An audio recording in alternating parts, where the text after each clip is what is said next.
warships in the Caribbean, militias on alert, and a war of words spanning oceans. Washington flexes its naval might, Caracas rallies its militias, and Beijing raises its voice in defense of sovereignty. At stake, the future balance of power in Latin America. This is more than maneuvers. It's a contest of visions.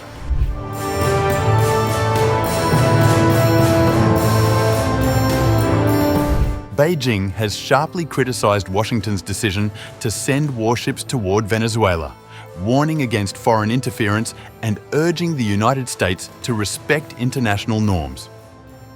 The Foreign Ministry spokesperson, Mao Ning, said China opposes any move that violates the purposes and principles of the UN Charter and a country's sovereignty and security, stressing that meddling in Venezuelan affairs under any pretext was unacceptable. China opposes any actions that violate the purposes and principles of the United Nations Charter and infringe upon the sovereignty and security of other countries. We oppose the use or threat of force in international relations and oppose external forces interfering in Venezuela's internal affairs under any pretext. We hope the United States will do more to promote peace and security in Latin America and the Caribbean.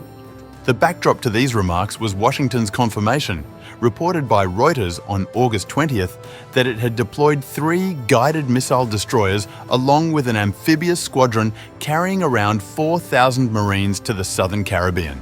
Officially, the mission was framed as a counter-narcotics deployment targeting cartel networks.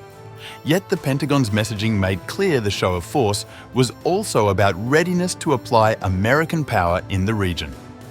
The Justice Department simultaneously raised its reward for Maduro's capture to $50 million, portraying his government as a narco-terrorist cartel.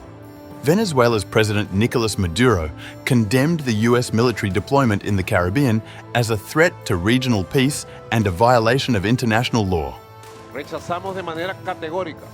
We categorically reject the orders of the United States government to deploy military forces under false pretexts, with the clear intention of imposing illegal interventionist policies that are contrary to the constitutional order of the states of Latin America and the Caribbean.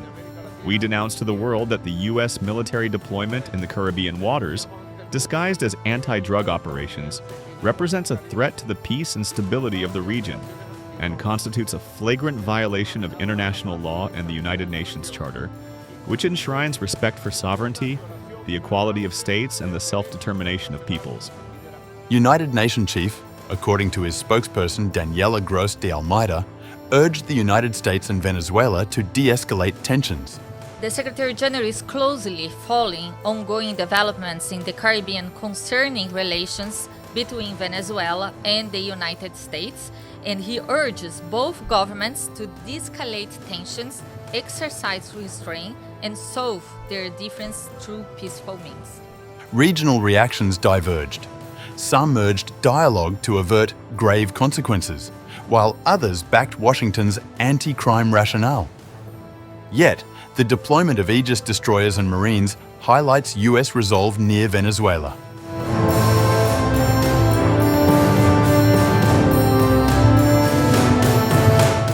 While Beijing defends Venezuela rhetorically, it is also deepening its material presence across Latin America and the Caribbean.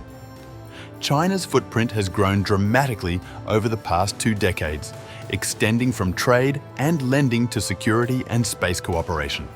At a major summit with the community of Latin American and Caribbean states leaders in Beijing in May 2025, President Xi Jinping announced a new credit line worth 66 billion yuan, or about $9.18 billion, to expand cooperation on infrastructure, security, and cultural exchanges. The move was presented as part of a long-term strategy to anchor China as a partner in the hemisphere across sectors from clean energy to telecoms. China and the Latin American and Caribbean countries are both important members of the Global South. Independence and self-reliance are our proud traditions, and development and revitalization are our inherent rights. Fairness and justice are our shared aspirations. China is willing to work hand-in-hand with Latin American countries to launch 5 major initiatives, jointly pursue development and revitalization, and build a China-Latin America community with a shared future. The economic weight behind this pledge is significant. Bilateral trade between China and Latin America surpassed $500 billion in 2024, according to Chinese figures. Beijing is now South America's largest trading partner, a market that consumes vast volumes of agricultural exports, minerals, and energy. Venezuela remains the most indebted South American country to China, with loans worth tens of billions secured against oil flows. Even under US sanctions, Caracas has maintained shipments to Beijing as part of its debt servicing arrangements. China's role in Latin America has expanded far beyond commerce, weaving together economic statecraft with political and security cooperation. Beijing has supplied police equipment, arranged military training exchanges, and deepened its soft power reach through cultural programs and scholarships. It has also invested in space collaboration, from ground stations to satellite projects, building a technological footprint in the hemisphere. Though framed as cooperative development, these ventures have raised unease in Washington, where officials warn that dual-use infrastructure near US assets and shipping lanes could serve intelligence purposes. For Beijing, however, Latin America offers more than markets. It provides energy security, diplomatic backing on sensitive issues like Taiwan, and a proving ground for South-South cooperation. The 2025 credit package exemplifies this approach, supplying liquidity and technology to nations facing post-pandemic recovery challenges and infrastructure shortfalls. Yet integration is not without hurdles. Environmental opposition has slowed projects in Ecuador and Chile, while debt renegotiations in Argentina and Venezuela have tested Beijing's flexibility. At the same time, US scrutiny of ports and telecoms projects has sharpened, casting them as strategic risks. The US naval buildup in the Caribbean now presents Beijing with a fresh challenge: how to protect its interests without resorting to overt military action. Analysts suggest China will lean on diplomacy, alternative shipping routes, and multilateral platforms such as CELAC.